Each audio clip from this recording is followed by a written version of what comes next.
You know, last week, or actually 2 weeks ago and 4 weeks ago and so on, whatever, you know, the last two Shiurim I've dealt with, you know, Donald Trump.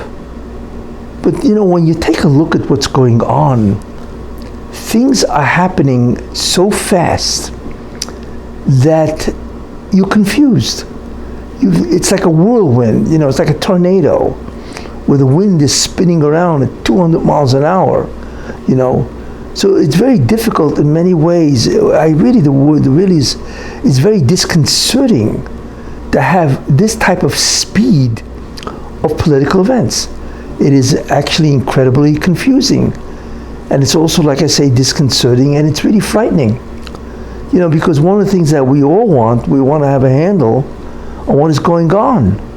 You know, it's very important to us because our lives are dependent and wrapped around the stability of this country. You know, so we can't believe what's happening.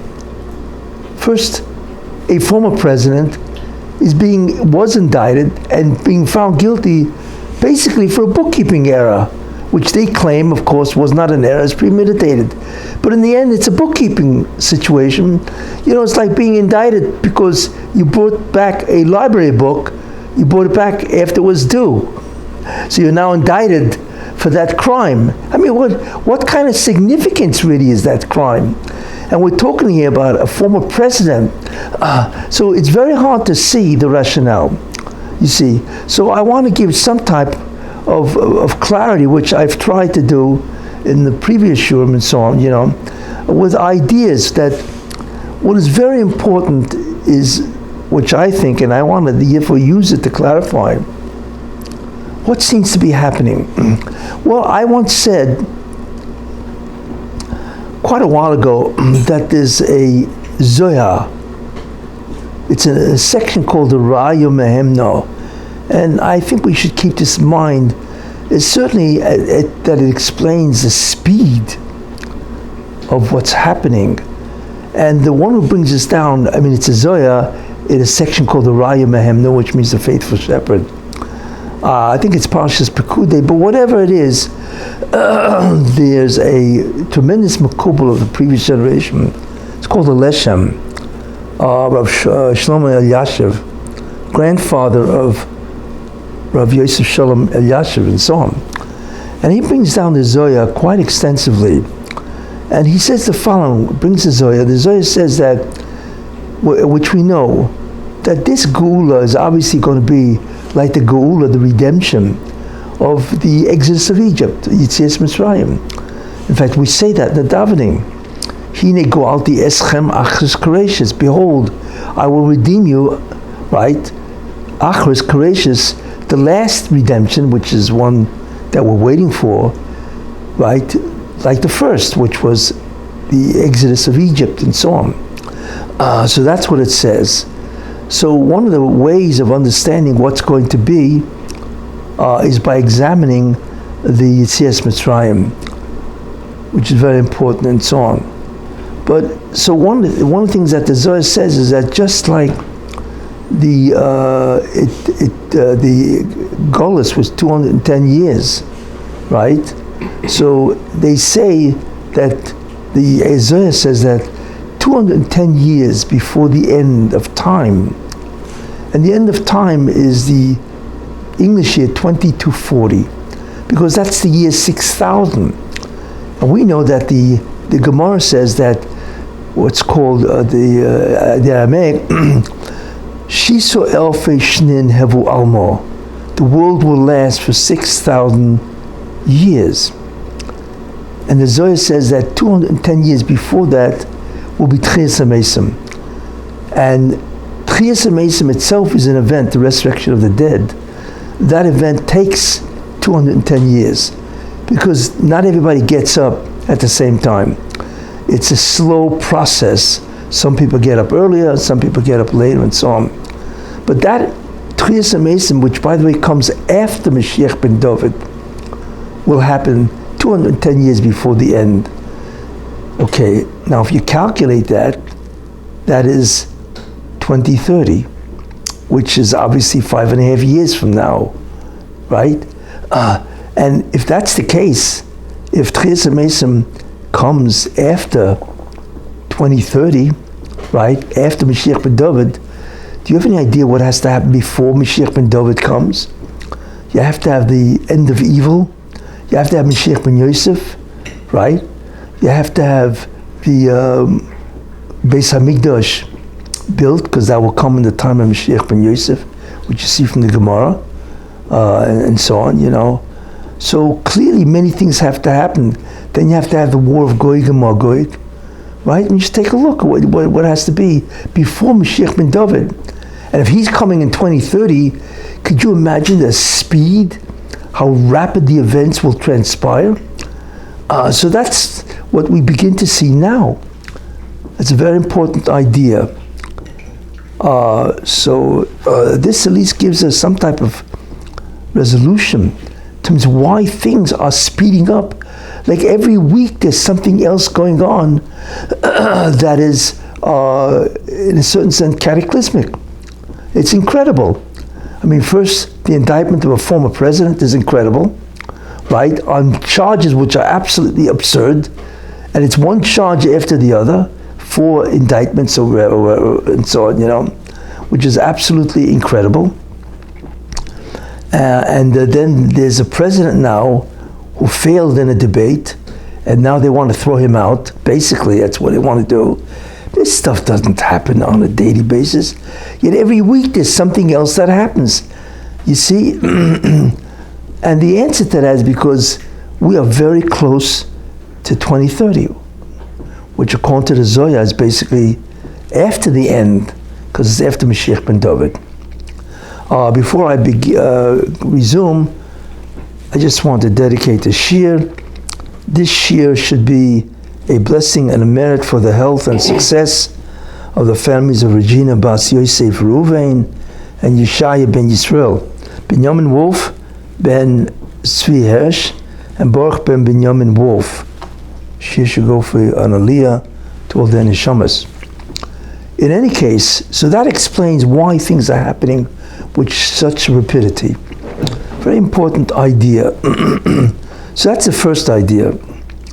Second idea, I just want to mention something which I have a feeling about, and just to, you know, say something.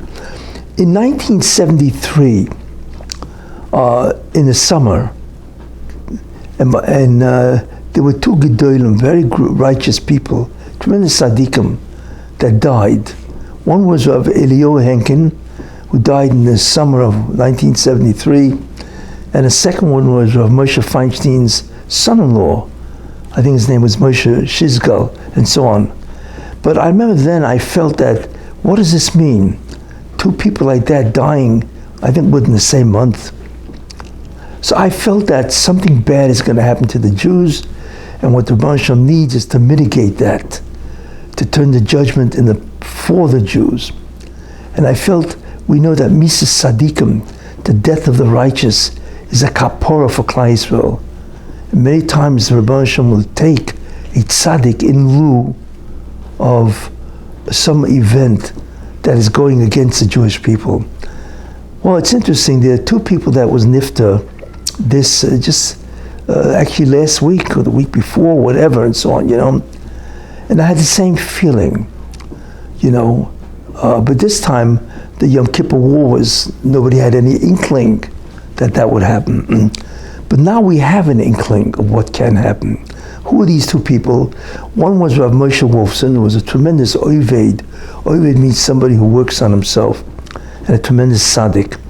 I believe a great deal about him was really concealed, that he's far greater than we really can imagine and so on. But he was 99 years old and he just died. That's not unusual for a 99-year-old man to die, but he did. You know, why now? And the second one is a Makubal, big Makubal in Eretz Yisrael. Shmueli, Rav Shmueli, he was 106, and so on. He was nifted. I sort of had the same feeling that something is going to happen.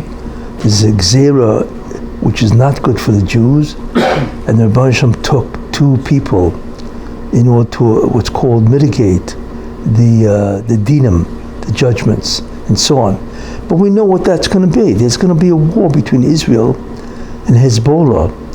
And I'm sure that Iran will enter that war and so on, which of course is incredibly dangerous and so on for the Jewish people, because Hezbollah has a very formidable army. They fought in Syria. They have 150,000 missiles aimed at Israel. Many of them are precision guided. I mean, that war is not going to be just a regular war. There's going to be tragically many casualties and death and so on, you know. So I'm wondering if this, in certain ways, portends what's about to happen and so on. So Hashem, in order to bring merit to the Jewish people, has taken these two people. Anyway, that's a thought and so on. What's very important to understand, and in many ways that's my basic motive for giving all these types of shurim and so on, especially about current events, is we are faced with a very difficult nisayon, test.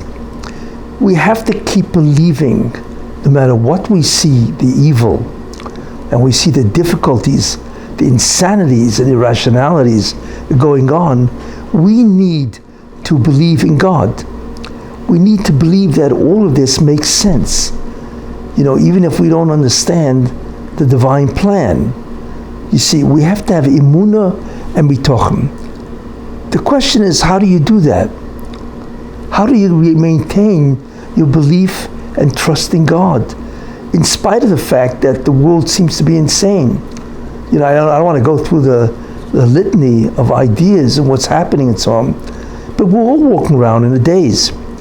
And the answer to that, you have to see the hand of God. You must see the Yad Hashem. And the way to do that is by trying to understand what the Rabbi Shalom is doing based on the divine plan. And based on that, you can then to say, well, God has not abandoned us. He has not abandoned the world, because I understand, at least to some extent, right, what's happening. And the Ramchal says that it's a mitzvah to try to understand, you know, events based on the plan and so on of what the Rebbe Hashem is doing. Because unfortunately, we need to see ideas and connect them to a divine plan. In fact, I mentioned this, Rabbi Moshe Wolfson. I just read an article which he said, by the way, he says he wished he would be able to know the news, the current events, and be able to give shurim on the rationale to see what's happening, to see the hand of God, the Yad Hashem. He actually said that, you know. So maybe in a certain sense, I'm doing what he would have loved to have done. But in any case, so the question, the challenge then is, of course, what is happening?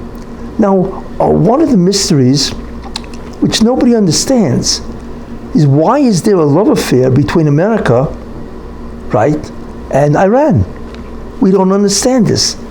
You know, Iran clearly is an enemy of an ally, probably the greatest ally to the United States, right? And we have this ally, Israel. And why is America supporting, and they've made wealthy, Iran? Iran was down to if I remember correctly, they were down to $4 billion when Trump was in power. They were almost bankrupt. Instead, now, because of Biden giving them money, and Obama, okay, giving them money, they are now worth, I think somebody said, $80 billion. They are now a very wealthy country. The question is, how could they be doing this? This is threatening to an ally of who? Of the United States. Besides, nobody understands. You know, when you think about it, it's like the United States does not have a grasp that one of the most dangerous countries in the world is Iran. They are responsible for almost every major war, and certainly they are responsible for the unbelievable turmoil and danger that is happening in the Middle East. You know, you think about the proxies of Iran, Hezbollah in the north with Lebanon, and so on. Then you have the Houthis, right? And then you have Hamas, the Palestinians. Like, why is America doing this? Why is Obama? I once said a while ago that the answer lies in certain ideas, which I'd like to state again, because it's very important to understand how America has turned against the Jewish people, which is something that we are witnessing, which is astounding.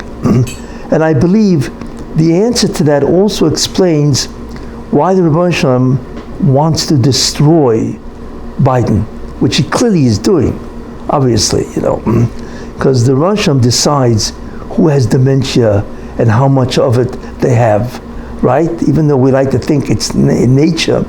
But no, what the Rebbe Shalom did to Biden at that debate, which literally destroyed his reputation, was divine, was part of the divine plan.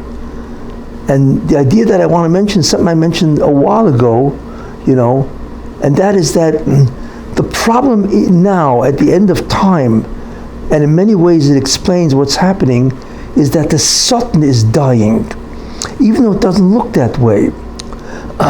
And it's something which I've mentioned, that the job of the Jewish people is to take back a great deal of divine force or energy that the Satan has taken as a result of the sins of the Jews.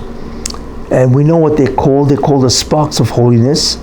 And it is the job of the Jew to take it back from the Satan that has accumulated it because of the sins of the Jews. So when the Jews do the mitzvahs, they take the sparks for themselves.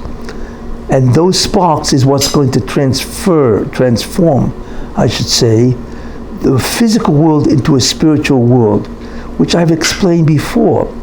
But the problem is, what about all those sparks of holiness, the Nitzotzei Kedusha, that is in the hands of the Satan? And the answer to that is that the Jews can take it back through several ways. Okay, one of the ways is if they suffer. So therefore, if they suffer, they have satisfied justice, and the Satan has to relinquish the sparks back to the side of holiness. But the problem is that what happens if 95 or 98% of the sparks are out of his hands? He cannot survive, because he also can only survive on those sparks of holiness. And this is the basic problem, even though we don't realize that, because it looks like evil dominates. But the truth is, this is his last hurrah. That's could be a pun. But anyway, this is really, in many ways, his end. And therefore, he is so desperate. That's why we see so many things which are absolutely irrational. But in any case, and therefore, his strategy, which I once mentioned, in order for him to survive, he needs more sparks. But he's given most of it back to the Jews. So I mentioned that there are different strategies that he could use, and so on. But the last strategy is, if he can't get it any other way, then he has to go to an ally. An ally means what? To get more sparks.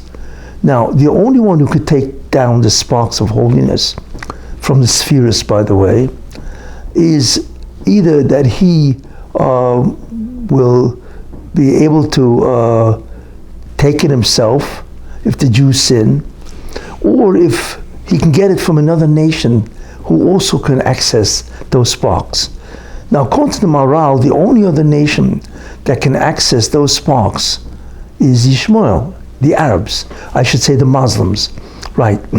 They're the only other nation that can access sparks, and they don't have to go to the Satan to take those sparks, because the Satan, because he has those sparks, are able to energize the nations to go against the Jewish people. And therefore, and that's because Avraham Avinu said, Lu Yishmael Yichye Lefanecha, that Yishmael should live before you, which means that they should be able to access sparks directly from God, without having to go through the Satan himself. In any case, so the Satan has to approach the angel of Yishmael and say, listen, I have basically hardly anything left. and I need sparks. So apparently what Yishmael said was, listen, I will give you what I have. However, there's a deal here. Oh, what's the deal? The deal is that you have to allow my nation to be in charge. Now, until now, your nation was, or I should say the Bechor, the firstborn, which is your main agent, was Edom or Esav. That's Western civilization. But I want my people, Yishmael, the Muslims, I want them to be in charge. And the Sultan agreed. So what happened? As a result of that exchange and so on, he has to make Yishmael supreme on the ascendancy. So what did he do? He allowed Obama, who is a Muslim, obviously, to become president of the United States. And he has the wherewithal of doing that. So for the first time in history, somebody who's a Muslim becomes the president of the United States. And therefore it comes out that Yishmael, somebody who's a Muslim, was the president of the United States, which is, when you think about that, absolutely astounding, you see. And that continues. We now understand why Obama gave Iran billions of dollars, because that's his job. That's the job of Yishmael. Somebody who represents the Muslims, which was the deal between the Sultan and the Malach of Yishmael. Of course, he's going to enrich Iran. And in that way, Iran becomes an enormous force that can control America. That's why we find Obama in love with Iran, which nobody really seems to understand, because that's who he is. He is the representative of Yishmael, Iran, Muslims. You see? Now that's a very important idea. So that's the first idea we now understand. The second idea, which is very important, is that, wait a minute, but he can only rule as a president for 2 terms, 8 years. And now we begin to understand he has to reign for more than 2 terms in order to carry out the wishes of allowing the Sultan to survive. Who comes in? Biden. Biden really is the 3rd term of Obama. He's one of the major people that determine or that leads America. He tells Biden what to do, and Biden listens. Especially, Biden is an incredible puppet, especially for somebody who has really dementia. So of course he's going to rely on other people to help him, rule America, and so on. So we now understand what's going on, is that Yishmael in many ways has become the head of America, which is the Muslims. It's an astounding concept, and that is why Iran is now a very wealthy nation. And they are sponsored, they are backed by America, you see. And we now understand the concept of Obama, you see. And I had mentioned last time something which is very important and so on, the concept that one of the people that are being considered, they will continue the policy. The problem that the Jews now have, there are many problems, but there's a tremendous amount of sinas chinam, baseless hatred, tremendous amount, especially since the right in Eretz Israel try to get rid of the Supreme Court, or the authority of the Supreme Court in a certain sense, to minimize their authority, you see. So that's what they try to do. The problem with that is, of course, is it engendered an enormous amount of hatred by the left.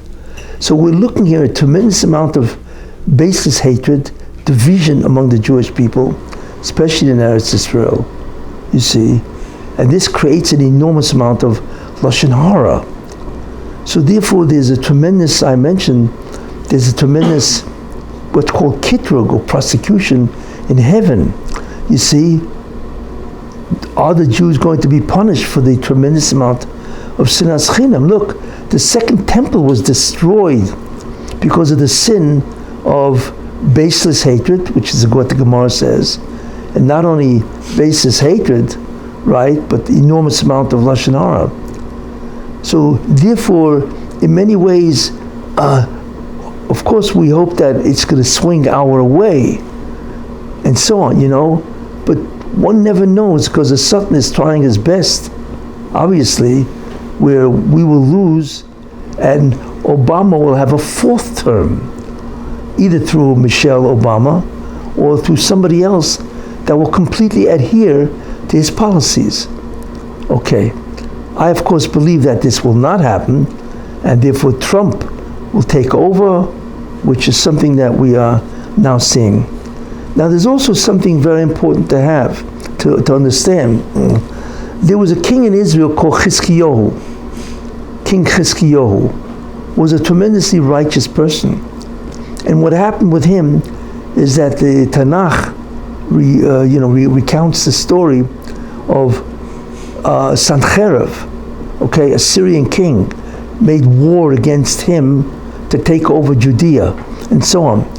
And he had 183,000 soldiers, obviously. And Chizkiyahu, they wanted to take over Judea and whatever. So what happened? So Chizkiyahu, being, of course, righteous and so on, he said, look, there's nothing I can do against 183,000 warriors of Sancherib, Assyria. So what I'm going to do is nothing. There's nothing I can do. So he went to sleep. And meanwhile, outside of Israel was his camp of 183,000 Assyrian soldiers of Sancherib, which is incredible. So what the Moshe did is he performed an unbelievable miracle. It's one of the greatest miracles ever known, where a malach went through the camp of Sancherib and he killed 183,000 soldiers in one night. They were all dead. That's like one of the greatest miracles, because there's no way that you can explain that, what's called abiteva, in a natural way. Even, very bad viruses like Ebola or whatever, Ebola can't do that. Nothing can kill 183,000 soldiers or anybody in one night. It's impossible. So what the Moshe wanted, what was his plan? He wanted to make Sancherib into Goig, right, to attack the Jewish people, because the ultimate war is this man Goig from the land of Magog, right? He will attack the Jewish people and gather in many ways the whole world or whatever. So what the Moshe had in mind is that Sancherib should be Goig, and he should gather the whole Assyrian nation, which was the major power then, to attack Judea or to attack Eretz Yisrael. You see? And therefore Chizkiyahu would be the Mashiach. What happened?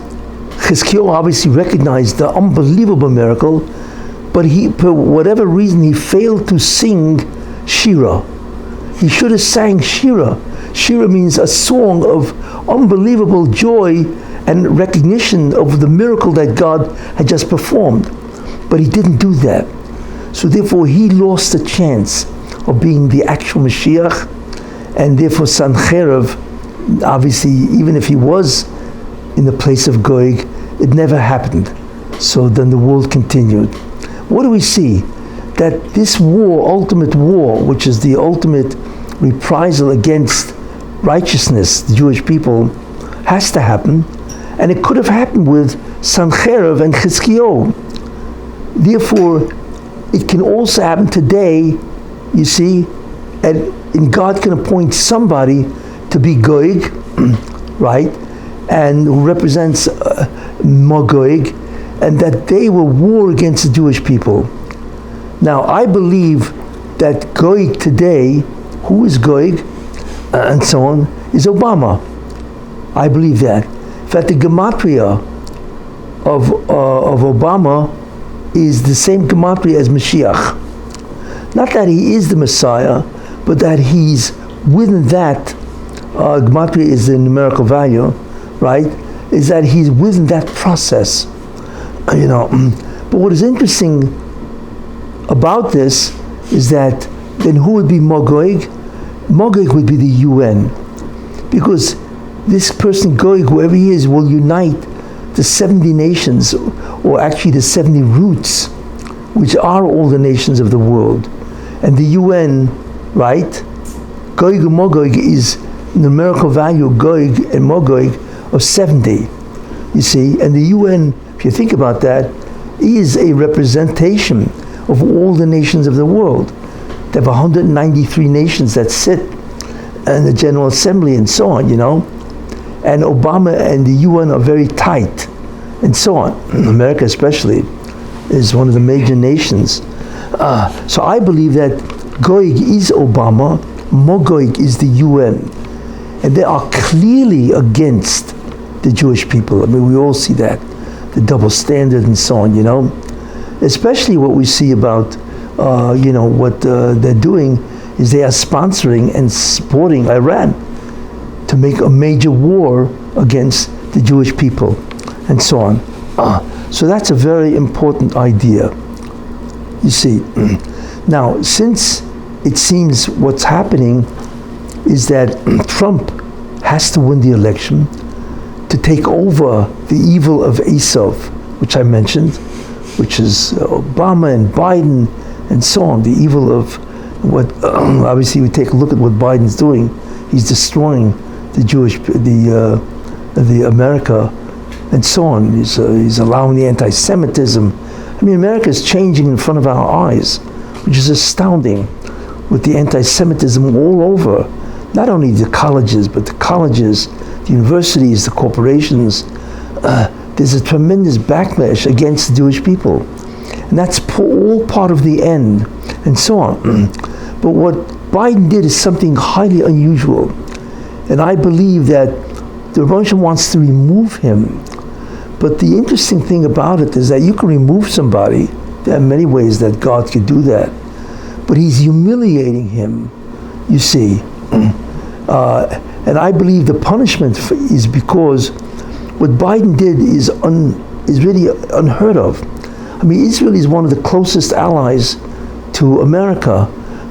Not only that, Israel supplies tremendous amount of intelligence to America. It's one of the major sources of intelligence and so on, And it's an ally. We're not talking about a country that's friendly or does a lot of trade. We're talking about an ally and so on, So how could Biden slow walk armaments, especially since Israel is existentially threatened? Hezbollah is not it's not Hamas. Hamas is basically a nothing of an army, whereas Lebanon or Hezbollah and so on is formidable and so on. So how can it be that when Israel is an ally, number one, a very close ally, number two, has the same values as America, is the only democracy in the entire Middle East, all right? And not only that, they are existentially threatened. How could Biden slow walk armaments, which Netanyahu came out and said? So I believe that the Moshe therefore says, because you are allowing Israel to be threatened existentially, I will existentially threaten you with the presidency, measure for measure. So what Biden has done, and he's a fool for doing this, he has taken away basically his only merit to be able to remain president, or at least not to go or lose the election to Trump in a humiliating fashion. And he is being severely punished. I mean, this has to be tremendous, terrible. So what the Russian did is, he did something which is incredibly, when you think about that, unbelievable. He's going to punish Biden for what he's doing. You want to threaten them existentially? Guess what? I'm going to threaten you existentially. And not only that, you will be, just like you're humiliating Israel in front of the entire world, that shows you your disdain for Israel. I'm going to humiliate you and show the world, what's happening to you, and you'll be the laughing stock. America anyway now is the laughing stock of the entire world, But guess what? You're going to join them in being the laughing stock. So what did Hashem do? He allowed Biden to do something which doesn't make any sense. If a guy understands that intellectually he's failing, then you don't go up against Trump, who's a master debater, for 90 minutes, where you have to stand for 90 minutes. You don't do that. You see, you run as a candidate without debating Trump.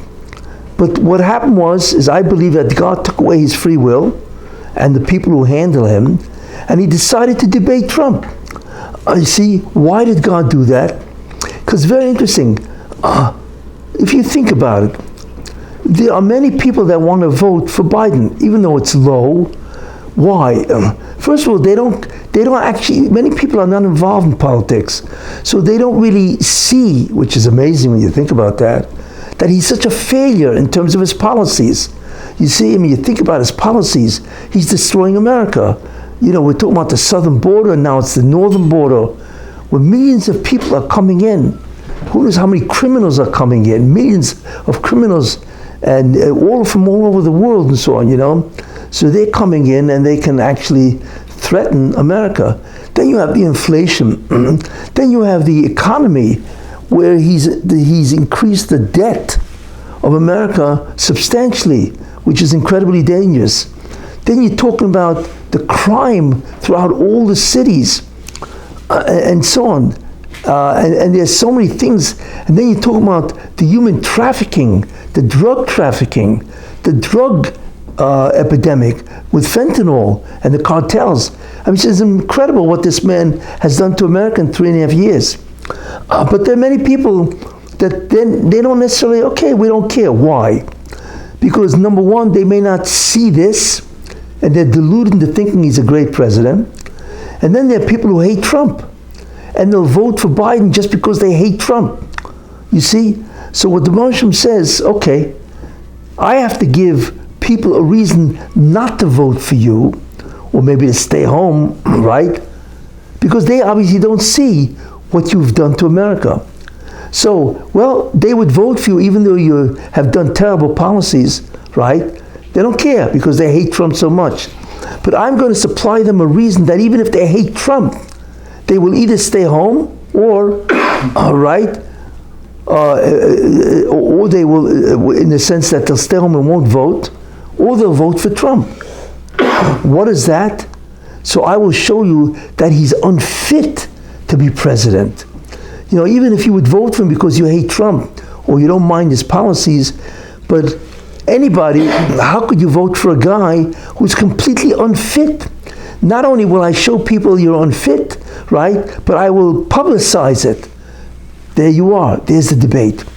So I believe that the Moshe took away his free will and made him debate Trump, so publicly he can now demonstrate that he's completely unfit.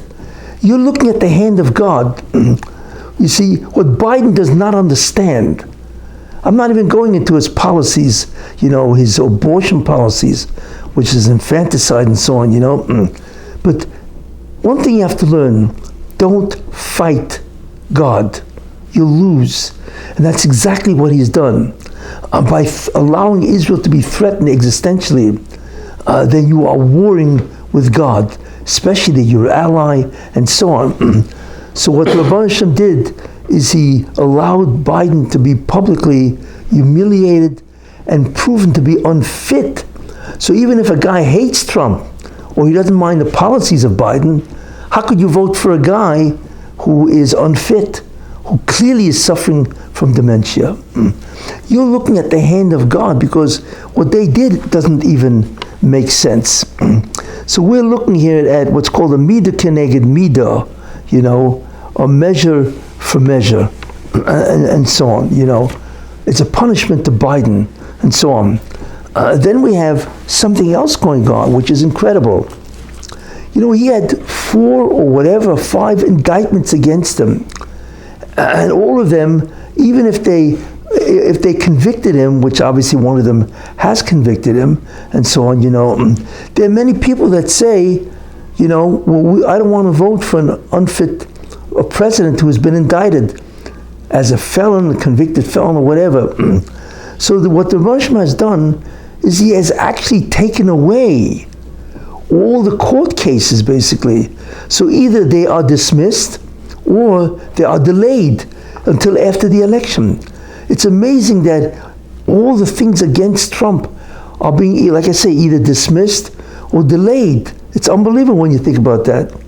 And then when you take a look at the Supreme Court, that the Supreme Court has come out in the last week or two with unbelievable rulings and decisions in the favor of Trump, And not only that, but he has helped Trump in the sense that when Trump becomes president, he has made it much easier. For instance, in January 6th, one of the things that they try to bring against Trump, in whatever way, is obstruction of justice. Is that Trump is guilty of obstruction of justice. So the Supreme Court said, what are you talking about? This is not called obstruction of justice. You have to destroy documents to obstruct justice. But because you say that he had a rally, or which he said should be peaceful and patriotic, that's obstruction of justice? What are you talking about? So they took 2 of the counts of 4 against Trump. They took that away, you see. So that's incredible. Second thing they took away was immunity. You can't do this to a former president. That if he's doing acts as part of his job as president, he's immune not only to civil trial, but he's immune to criminal trial if he did that, right, while he was president. So the whole thing is thrown out, you see. And not only that, but there are other things that the Supreme Court, they took away. One of the ways that Biden controls people is through what's called the regulatory agencies. America has 3 forms of, 3 sections of the government. They have the legislative, which is the Congress, right? And not only that, but they have the courts system, and then they have the executive branch, which is the president. But there are many people that hold that, wait a minute, there's a whole bunch of unelected people, right, that control the economy of America, and those are the regulatory federal agencies, and the court actually follows them. See, so what the Supreme Court said, no more. That the courts have to decide on their own if this regulation that the federal government wants to put in place is valid, not the regulatory agency. So the deep state runs through the regulation agencies, right? That's one of the ways that Biden and these radical left people control the government. You see, and many businesses are destroyed. So the Supreme Court took away that right, that power, which is a tremendous boon to Trump when he becomes president. And not only that, the regulatory power of the federal government and so on, then the immune, and so on, being immune to criminal prosecution, right? And the whole concept of obstruction, they went after also this guy, Jack Smith, who's trying to make up laws or apply laws that don't even apply. And they now have, of course, come out recently that the whole appointment of this guy, Jack Smith, is illegal because he was never approved by the Senate. And according to the law, a special counsel has to be approved by the Senate. So if they get rid of this guy, that's the whole case is dropped. So that's 4 things that have come out recently in the favor of Trump. This is a clear demonstration of the hand of God. It's amazing. All the cases against them are either being dismissed or delayed until after the election. Then, of course, the 5th idea, which is what I've mentioned, is what the Rabbi has done, right, with the whole concept of showing Biden to be unfit. And he's taken away, that means most of the people now either stay home, right, or vote for Trump. You see, So he has publicized the dementia and the humiliation of Biden. And I believe that's because of a tremendous punishment and so on. Therefore, we have to take hope. We are watching the Ribono Shel Olam himself perform miracle after miracle. You don't realize these are nisim. These are miraculous interventions in what is happening in America. You see, that's what's happening. And besides that, many Americans are fuming. Why? Because they knew this, that Biden has dementia and he's deteriorating on a daily basis. Where were they? How could they fool the American people? You see, and that's really what happened. They didn't learn this now because of the debate. He's been on the way down for several years. So how could the White House fool America? We're not talking about Biden being a mailroom clerk. He's the president of the United States, and he's not fit to serve. That endangers the whole America, and it has. The world has many wars going on because of Biden's complete incompetence as being a president, and it all started with Afghanistan, which is unbelievable what America did. They abandoned their own loyal soldiers and so on, and they abandoned so many people in Afghanistan that helped America. What is he, out of his mind? And he opposed all the generals that told him, no, you have to have, let's say, at least 2,500 people to stay there, right, to monitor Afghanistan and China. You see, and meanwhile, not only that, but this guy's on the take. China has given him millions of dollars, right? Then you have Russia, you have Ukraine, you have Kazakhstan. This guy's been taking bribes for years. So how dare you fool the American people on a job which has so much, importance and so vital for the security of the United States. So people are livid with rage, right? Because that's exactly. And who fooled them? The White House fooled them, right? People in the Democratic Party fooled them. Corporations fooled them, especially the media. They're not stupid. They know what they see, but they fooled everybody. They concealed the real state of Biden's inability and so on, infirmity and so on. And then the question we have to ask is, wait a minute, Biden's not running the government. He's not capable, basically. So the question then is, who is running the government? Obviously, a bunch of unelected officials. How could a bunch of unelected officials run the government?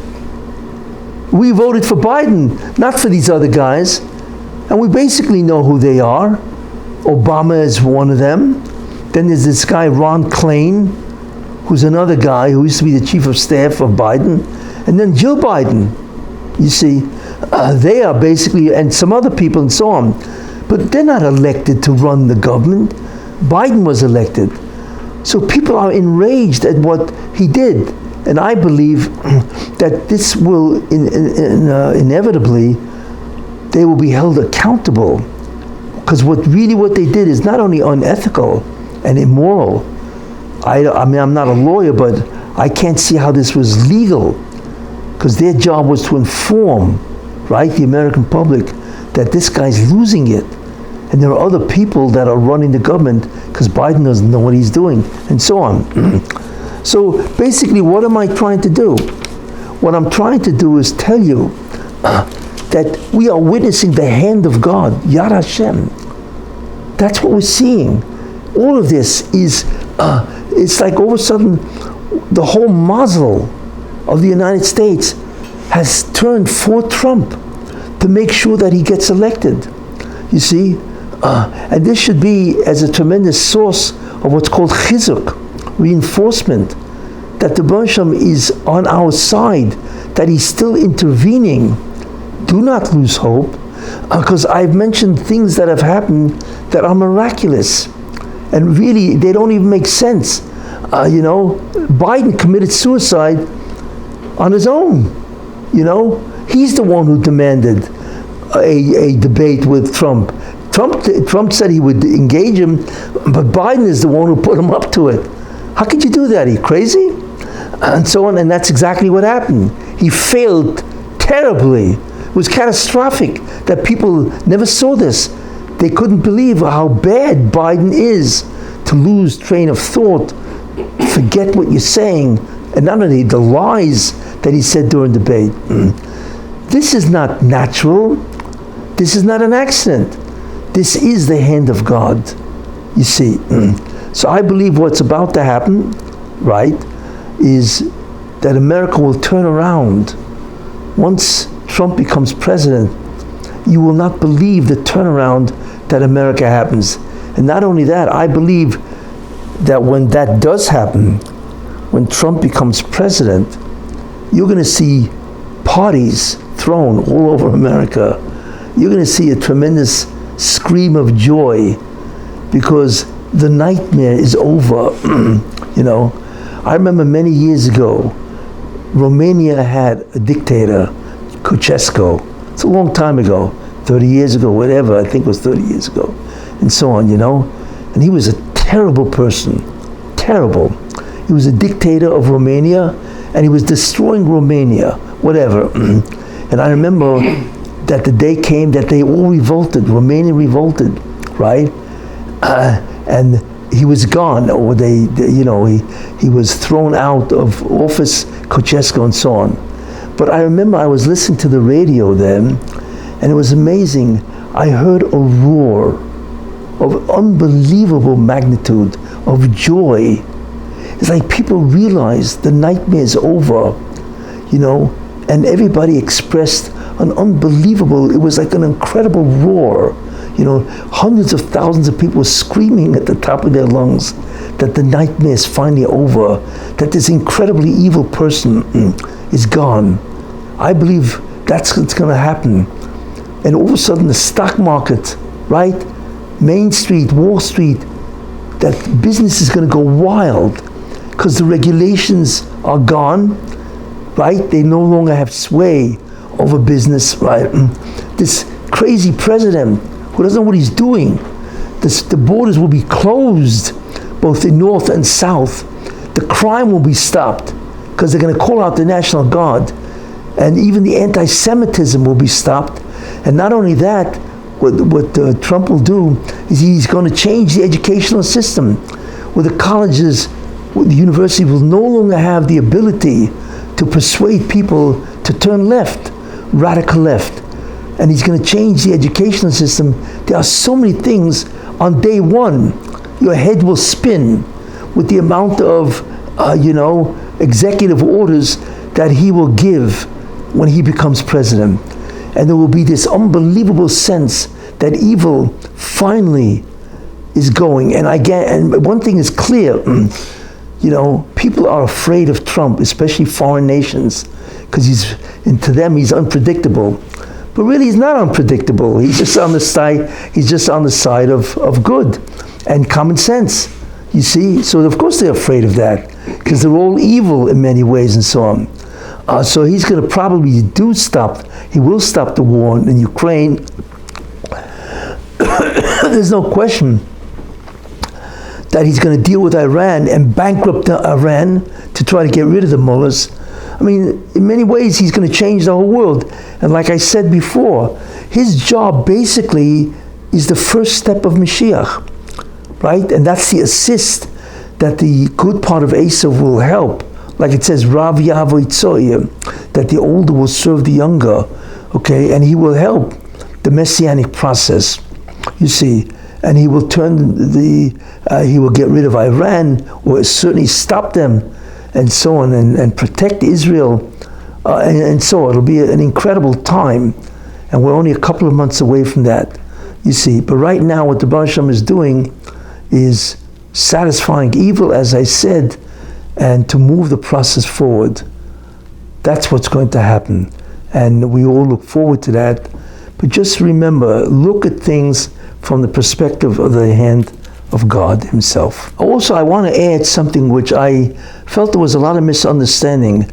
I had mentioned certain ideas about Christianity in the previous Shiurim and so on, but there are people that misinterpreted what I said, which always happens and so on.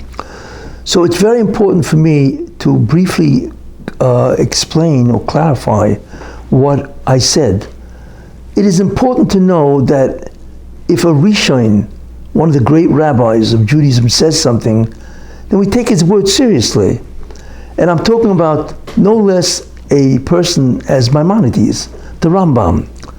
The Rambam says, and this is his statement, and I took it off from that statement, that the role of Christianity isn't to replace the Jews. That's absurd. But that I mentioned that the Jewish people have several roles. One of them is to try to help the nations, right, come to a better belief about God, you see. And so the Rambam says that Christianity, even though it's about the Trinity, which many people hold is Avodah Zarah, but it's not paganism per se, and so on, because what they've done is they've changed the pagan religions. Paganism does not believe, first of all, it believes in a multiplicity of gods. That's number one. Second thing, it believes that there is no Messiah. You die, and that's the end of it. There's no Messiah that comes and redeems the world. And the third thing, they don't believe in an afterlife. There's no such thing as an afterlife. This is paganism, and so on. And they believe that there are like many gods, and the nature has its own force, that there are forces, there are demons, there are devils, whatever, and there are gods running around or whatever, and so on, So at least Christianity in many ways is a product of what Paul said, although it's basically both Yeshu and Paul and so on and so on. In any case, the Rambam says that the role of trying to bring the nations closer to the truth in many ways has been given over, that role only, to the Christianity, the nations under Christian, and that is really why God has allowed it to become so popular. But of course, they don't replace the Tikkun process. They don't replace the ability of the Jews to usher in the Messiah, the Mashiach, of course, and to do the Tikkun, to bring God back. It's only a Jewish role, and so on. The only way a Goy can become part of that is if he converts to Judaism. Then he becomes a Jew. But as long as he's not Jewish, then he has no role in what is called the process of rectification of the world, and so on, you see. But the Rambam, Maimonides, says that they do have a role, and that is the miracle that God has allowed Christianity to survive. Because if you think about it, which not many people do, how in the world did Christianity become a religion of 2 billion people? I mean, the man was killed, Yeshu, he was killed as a Roman upstart, insurrectionist. That's why he was killed, it's obvious. And the Romans were very, very careful about people trying to foment a rebellion, and the Jews had nothing to do with this. It's such an incredible lie, you see, and whatever, and it's cost, unfortunately, so many Jewish lives, So the question is, how does a man who was killed, crucified on the cross, or whatever, for being a Roman insurrectionist, how in the world does he, right, become world famous and create a religion that has such success in terms of spreading around? So obviously it has to be the will of God. And the answer Maimonides supplies, that their role became to try to help the nations of the world, not Jews. They rejected Christianity, they rejected Paul, to try to help them, because God does in the end have Rahmanas. He does have mercy on the entire world. And obviously God does not want the world to worship idols and paganism and so on. So he allowed Christianity, which is in many ways basically has many pagan rituals, but it does have many ideas, or certain ideas, which are clearly Jewish. Like the concept of love your neighbor as yourself is Jewish. It was written 3,300 years ago, and people don't even know that. There are so many ideas in Christianity that are really Jewish. They're taken from the Torah itself and so on. But he did allow another religion. Why? Because the Jews in many ways could not do the job anymore, because the Beis Hamikdash was destroyed, so that took away a lot of the credibility. status, elevated status of the Jews, all right? And there was a tremendous, like I say, sinas chinam, hatred that the Jews had, and that's why the Beis Hamikdash was destroyed. So God decided, right? And basically this is what Maimonides says. He decided that he will allow the non-Jews, or Esav, to help spread the word of non-paganism. So he gave them, in many ways, success. Because it's a miracle that how in the world did a person like Yeshu be successful? It's unheard of, you see. And not only that, but Yeshu himself was Jewish, obviously. And he knew the Torah, because Talmud says he was a student of Yeshua ben Parachia, whatever, if that's who he was and so on. But in any case, this is what Maimonides says. That's basically what I say. That is what Christianity is. But of course, you don't replace the Jewish people. They're the only nation in the world that can do the tikkun, that can rectify creation and bring God back. But Christianity can assist that divine mission, in that sense, of trying to help the world come back to a greater appreciation of the truth. And they did. They introduced ideas which are anti-paganistic, and of course they are completely Jewish, but that was their role, and that's, by the way, why did the Jews start the religion? Do you ever wonder? Why couldn't some non-Jew start the religion? You see? And the answer is because their job is to help the world with Jewish ideas. So if the Jews couldn't do it, then according to Maimonides, God gave it over to the Christians. That's basically the whole story. And that is why a Jewish person founded a religion that was world known, because they had tremendous divine assistance to do that, because that's what God wants. He wants the world to be closer to the truth and not live a lie of paganism, which is really in many ways a terrible religion, because it leaves a person forlorn, that he cannot, in many ways, he's doomed to be evil and all that, which is some of the ideas of Christianity and so on, Calvinism and so on. But that's why, and so on. But don't ever think that God replaced the Jews. That's absolute nonsense. You see, and the mission of Christianity is to assist that thought to get away from paganism, because God wants to help the non-Jews get closer to the truth. Very important. And therefore he gave divine assistance for this religion to become world known, to do that. And that's obviously the reason why Christians are missionaries, because God puts it in their mind to do that. But never think, and Maimonides, of course, that's why he says this, and so on. So please get it right. Thank you.